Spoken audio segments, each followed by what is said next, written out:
Hello ladies and gents, this is Jai Wheels and I am doing a video for you guys. I'm doing a retrofit for a 2015 Ford F-150 Super Cab, and this is going to be a under the seat install. The whole purpose of this video, I'm going to be doing a complete retrofit.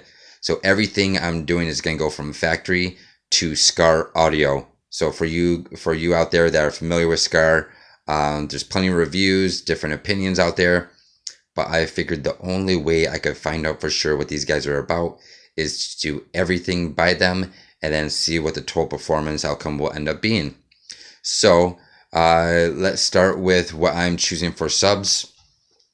Because it is under the seat, I don't have a whole lot of space to work with, so I'm going to be going with 4 8-inch VD8s, D2s, 2 ohm dual voice coil subs, and they will be going in this box here. This is a sealed enclosure I'm going to be using, and again, this is only about 52 inches long. Total amount is about, I believe, 0.72 cubic feet, and they do ask for, I believe it's about 0.36 cubic feet per 2 subs. So we will see how that works. I'll explain that a little bit later. For the amp, so I talked to Cuba, Shane, and Kevin, and they did recommend to go with their new SK2 or SKV2 1500.1 monoblock amp. So that will be running the 4 subs. And then as for my components and coaxials, they recommended to go with the SPX 65Cs that come in with crossovers and tweeters, which is great because I'm going to be able to use those. As for my back doors, they are the TX65s. Again, these are both 6.5 inch speakers, so they will have to be retrofitted and altered a little bit because I do have the 6x8s in my truck as factory. I'll show you how I do that real quick too. Also, one thing that Ford has that I could have kept, I guess, and ignored, but again, I want to do a complete retrofit. There is one 3.5 inch speaker, I believe it is 3.5 inches, that is on the dashboard in the center. But I'm going to use one of these just to replace it. Again, I don't want anything to interrupt my overall performance of the Skar audio system.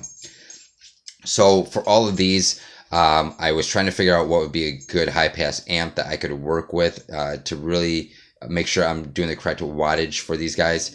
And at Skar Audio, they recommended that I could use a couple amps, but the best one would be the SK Mini.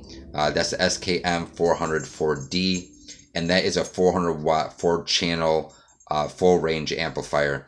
So I'll tell you what, you guys, one thing I definitely wanted to bring up, when you look at all this stuff, every single time I got something shipped to me, it weighed 1,000 pounds. I mean, I guess when you look at durability, you think weight is going to be durable, and I'm really hoping that's what it is, because if you look at the magnets, they're nice sized magnets on these things. You know, they definitely, everything feels solid. The cone, the surround, the gasket, the spiderweb design, even the connections. I mean, everything about Skar, even with where they put their decals and taking the time of even putting them in their crossovers. I mean, they really didn't just slap a sticker on it and call it theirs. They really took the time to customize it and make something their own. So I really, being in the car audio as long as I have, I really respect that part. So, but one thing about the Skar Mini, back to the Skar Mini, look how big this guy is. This guy is just teeny. He's just a little guy. But the good thing is that it works perfect for space. And so I'm really excited to see what this thing can do. I'm going to try to beat it up a little bit, but overall that and the amp for the 4.8s, that's an average size amp that I'm used to seeing for the amount of power that I'm going to be needing for that sub. Again, it's not always about size, but again, the durability, the weight, everything just seems very consistent with Skar. So that's one positive about Skar that I'm seeing. So anyways, back to the box. One thing I want to tell you about the box. So I had this box custom made by Subthump, so please don't think this is their overall product, because it was much cleaner when I received it. What ended up happening was it ended up getting shipped here first, and then I received the subs. Well, when I went to go look on the computer for the subs, I don't know if you're going to be able to see this or not, but for cutout diameter, they say 7.3 inches. online. So what I did was I copied and pasted this to sub thump, and I sent it and I said, I just need to make sure your box is built up to those specs. Just like the sealed and sealed volume, it shows 0.36 per sub. So again, what I ended up finding out, it's not 7.3, you guys. If you look at the manual, actually, if I can pull this up, see if you can see this. Mounting hole dimension, 7.48 inches. So long story short, that's why you see the box looking like this. I had to cut the carpet with a razor, and then I had to use a burr tool, burr bit, and I had to open up the holes so then that way the speaker would fit correctly. Well, since all that headache was done, because I am also trying to cheat the amount of space a little bit, but not too much, because I want to make sure I'm meeting specs for these speakers, I went and I purchased the polyfill, the extra soft polyfill. And again, as you can see, I didn't put tons of it in there. It's just enough. And another reason why I do this as well is I've noticed with speakers, you can always mount your speaker wire by using little brackets on the interior. But this also helps so that way your speaker wire, if it does shake around or move around, it's not slapping the box, which is giving a rattling sound to the subwoofers. So this box is a sealed enclosure. As you can see, there's only one divider. The other things are in this that are always important to get when you start using more competition grade or stronger subs to play with a higher wattage is the amount of excursion and the amount of pressure they'll be putting on the inside of the box. So as you can see at sub thump, they put some brackets in there to help reinforce. So as for speakers inside the cab of the truck, so again, I have 6x8s, so I'm gonna have to retrofit them. So what I'm gonna do is I'm gonna use these are by Metra. They are just a hard thermoplastic that they use. You can use MDF board or some other type of mechanism to make frames for your new speakers. But again, based on my situation with the 6x8s, in order to fit those 6.5s correctly, I am going to be using those Metro retrofit pieces. Now for wiring, I picked two things. For one, this is going to be for all the speakers in the cab, not the subs, just the speakers. The reason why I'm using this wire is all in one, which is nice and neat and organized, especially when you're trying to run this underneath your carpet or along the side. You want to try to keep everything as clean as possible. You don't want things all fraying and separated everywhere. So I went with this. It isn't that expensive. I can't remember how much I spent on it, but it's about a 12-foot roll, and it is a 9-wire 18-gauge speaker cable. This will do just fine for the amount of watts and what I'm using for the purpose. So again, you can find that online. Now, as for the main speakers, for the draw, I have two different brands I like. I like to go with Stinger, and I like Rockford Fosgate. I've been, again, playing with speakers and subs and boxes and wire and different types of vehicle, probably for about, I'd say 15, almost 20 years now. And I figured Rockford Fosgate and Stinger by far has the best speaker wire. Again, you're looking for something that is all copper. You don't want to cheat yourself on the size that you get. If anything's over 1500 watts, just get 0 gauge, just to get rid of the whole issue of how much current can run through a 4 gauge or not. There's no reason to shortchange yourself on that, because you want that draw and you want it to be as clean as possible. That's only going to be able to help you get a better performance out of your subs as well. Another thing too is insulation. This is well insulated wire, and this actually kit in particular is for an entire retrofit. This has two wires. One's 8 gauge and one's 0 gauge, and then that way you can run your high pass amp for your components and mids, and then you can run your low pass amp with the 0 gauge. And they do have RCAs in there. They come with distribution blocks. It literally has everything that you need to have a nice clean install. So last but not least, because I am drawing a total of 2,000 watts for this retrofit, I figured, because I ran in the past a lot, that I would deal with draw issues that would dim my headlights, that would make my needle go down on my pretty much where my RPMs are at. So I figured best thing I could do is get a Stinger power cell. This will be my second battery that I'll be running.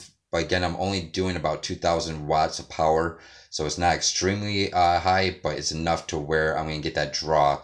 So to defeat that whole purpose, so that way I'm not running looking like I'm running strobe lights at night at an intersection, I'm going to be doing this. And then that will be in the back as well.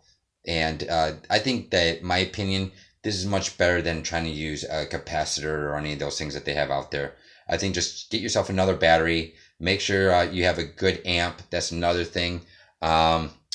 Fortunately, with the Ford F-150, I called a couple alternator companies, and they said the Ford F-150 comes with a high enough amp alternator, which I can't remember what it was. I believe it's in the high 2s or mid 2s, and they said that would be definitely sufficient for the amount of draw that I'm going to be needing. So for any of you Ford truckers out there, with a truck with 2015 and higher, actually it might be even earlier than that, you're pretty safe with the amps. So other than that, you guys, that is about it. Now what I'll do is I'll stop this video. The only other things I say for you, I can run it by real quick, is different things to have.